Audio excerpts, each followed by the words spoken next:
Hi, ನಮಸ್ತೆ Karunadu. Welcome back to colours of Karnataka. ನಮ್ಮ ಕರ್ನಾಟಕದಲ್ಲಿನ ಇನ್ನೊಂದು ಸುಂದರ ಜರ್ನಿಗೆ ರೆಡಿ ಆಗೋಣ.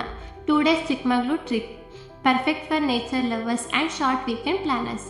ಬ್ಯಾಂಗ್ಳೂರಿಂದ ಫ್ರೈಡೇ ನೈಟ್ ಹೊರಟ್ರೆ ಅರ್ಲಿ ಮಾರ್ನಿಂಗ್ ಚಿಕ್ಕಮಗಳೂರು ರೀಚ್ ಆಗ್ತೀರಾ. ಹೊರಡೋಕ್ಕಿಂತ ಮುಂಚೆ ಹೋಟೆಲ್ ಬುಕ್ ಮಾಡೋದು ಮರಿಬೇಡಿ. ಲಕ್ಸುರಿ ಆ್ಯಂಡ್ ಅಫೋರ್ಡೆಬಲ್ ಪ್ರೈಸಲ್ಲಿ ನಿಮಗೆ ಹೋಟೆಲ್ ಸಿಗುತ್ತೆ. ಹೋಟೆಲ್ಗೆ ರೀಚ್ ಆದಮೇಲೆ ಫ್ರೆಶ್ ಅಪ್ ಆಗಿ ಸ್ವಲ್ಪ ಹೊತ್ತು ರೆಸ್ಟ್ ಮಾಡಿ ಆ್ಯಂಡ್ MG ರೋಡ್ನಲ್ಲಿ ಕಾಫಿ ಕುಡಿದು ಬ್ರೇಕ್ಫಾಸ್ಟ್ ಮಾಡಿ. ನಮ್ಮ ಟ್ರಿಪ್ ಸ್ಟಾರ್ಟ್ ಆಗೋದು ಮುಳ್ಳಯ್ಯನಗಿರಿಯಿಂದ.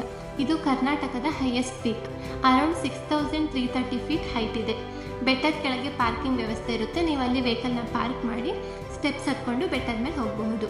ಈ ಏರಿಯಾದಲ್ಲಿ ಪ್ಲಾಸ್ಟಿಕ್ ಬ್ಯಾನ್ ಆಗಿರೋದ್ರಿಂದ ನೀವು ರೆಗ್ಯುಲರ್ ಆಗಿ ಯೂಸ್ ಮಾಡುವಂತಹ ವಾಟರ್ ಬಾಟಲ್ನ ಕ್ಯಾರಿ ಮಾಡಿ. ಮುಳ್ಳಯ್ಯನಗಿರಿನ ನೋಡಿಕೊಂಡು ದತ್ತಪೀಠ ರೋಡ್ನಲ್ಲಿ ಬಂದರೆ ನೀವು 3 ಪ್ಲೇಸ್ನ ಕವರ್ ಮಾಡಬಹುದು. ಹೊನ್ನಮ್ಮನಹಳ್ಳ, ಜರಿ ಫಾಲ್ಸ್ ಆ್ಯಂಡ್ ಮಾಣಿಕ್ಯದಾರ. ಹೊನ್ನಮ್ಮನಹಳ್ಳ ಇದು ತುಂಬ ಸ್ಮಾಲ್ ವಾಟರ್ ಫಾಲ್ಸ್. ಜಸ್ಟ್ ಒಂದು ವಿಸಿಟ್ ಮಾಡಿ ಹೋಗಿ. ಇಲ್ಲಿ ವಾಟರ್ ತುಂಬಾ ಕೋಲ್ಡ್ ಆಗಿರುತ್ತೆ. ನೀವು ಅದನ್ನು ಎಕ್ಸ್ಪೀರಿಯನ್ಸ್ ಮಾಡಿಕೊಂಡು ಮುಂದಕ್ಕೆ ಹೋದರೆ ಸಿಗೋದೆ ಜರಿ ಫಾಲ್ಸ್. ಇಲ್ಲಿಗೆ ನೀವು ಪ್ರೈವೇಟ್ ವೆಹಿಕಲ್ನಲ್ಲಿ ಹೋಗೋಕ್ಕಾಗಲ್ಲ. ಮೇನ್ ರೋಡ್ನಲ್ಲಿ ಪಾರ್ಕಿಂಗ್ ವ್ಯವಸ್ಥೆ ಇರುತ್ತೆ. ಇಲ್ಲಿ ವೆಹಿಕಲ್ನ ಪಾರ್ಕ್ ಮಾಡಿ ಅಲ್ಲಿಂದ ಫಾಲ್ಸ್ಗೆ ಹೋಗೋಕ್ಕೆ ಜೀಪ್ಗಳ ವ್ಯವಸ್ಥೆ ಇರುತ್ತೆ. ಒಂದು ಜೀಪ್ಗೆ ಅಪ್ ಟು 6 ಮೆಂಬರ್ಸ್ನ ಕರ್ಕೊಂಡು ಹೋಗ್ತಾರೆ. ಪರ್ ರೈಡ್ಗೆ 800 ರುಪೀಸ್ನ ಚಾರ್ಜ್ ಮಾಡ್ತಾರೆ. ಜೀಪ್ಗೆ ಹತ್ತುವಾಗ ಒಂದು ಟೋಕನ್ ಕೊಡ್ತಾರೆ. ವಾಪಸ್ ಬರುವಾಗ ನೀವು ಯಾವ ಜೀಪಿಗೆ ಬೇಕಾದರೂ ಆ ಟೋಕನ್ ತೋರಿಸಿದ್ರೆ ವಾಪಸ್ ಕರ್ಕೊಂಡು ಬರ್ತಾರೆ. ಎಕ್ಸ್ಪೀರಿಯನ್ಸ್ಡ್ ಡ್ರೈವರ್ಸ್ ಇರೋದ್ರಿಂದ ನಿಮ್ಮನ್ನು ಸೇಫಾಗಿ ಕರ್ಕೊಂಡು ಹೋಗ್ತಾರೆ ಆ್ಯಂಡ್ ಈ ರೈಡ್ ನಿಮಗೆ ಅಡ್ವೆಂಚರಸ್ ಆಗಿ ಫೀಲ್ ಆಗುತ್ತೆ. Next place Manikyadhara. ಬೆಟ್ಟದ ಮೇಲಿಂದ ನೀರು ವರ್ಷಪೂರ್ತಿ ಇಲ್ಲಿ ಹರಿತಾನೆ ಇರುತ್ತೆ.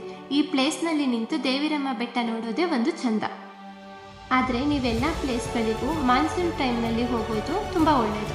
ಯಾಕಂದರೆ ನೇಚರ್ ಫುಲ್ ಗ್ರೀನ್ ಆಗಿರುತ್ತೆ, ಹಾಗೆ ವಾಟರ್ ಫಾಲ್ಸ್ ತುಂಬಿ ಹರಿತಾ ಇರುತ್ತೆ. ಇಲ್ಲಿಗೆ ನಾವು ಡೇ 1 ಟ್ರಿಪ್ ಪ್ಲ್ಯಾನ್ನ ಏನು ಮಾಡ್ತಾ ಇದ್ದೀವಿ. ಡೇ 2 ಟ್ರಿಪ್ ಪ್ಲ್ಯಾನ್ನ ಪಾರ್ಟ್ 2ನಲ್ಲಿ ಅಪ್ಲೋಡ್ ಮಾಡ್ತೀವಿ. ಈ ಇನ್ಫಾರ್ಮೇಷನ್ ನಿಮಗೆ ಇಷ್ಟ ಆಗಿದ್ದರೆ ಲೈಕ್ ಮಾಡಿ, ಶೇರ್ ಮಾಡಿ, ಕಮೆಂಟ್ ಮಾಡಿ, ಹಾಗೆ ಸಬ್ಸ್ಕ್ರೈಬ್ ಮಾಡೋದನ್ನ ಮರಿಬೇಡಿ.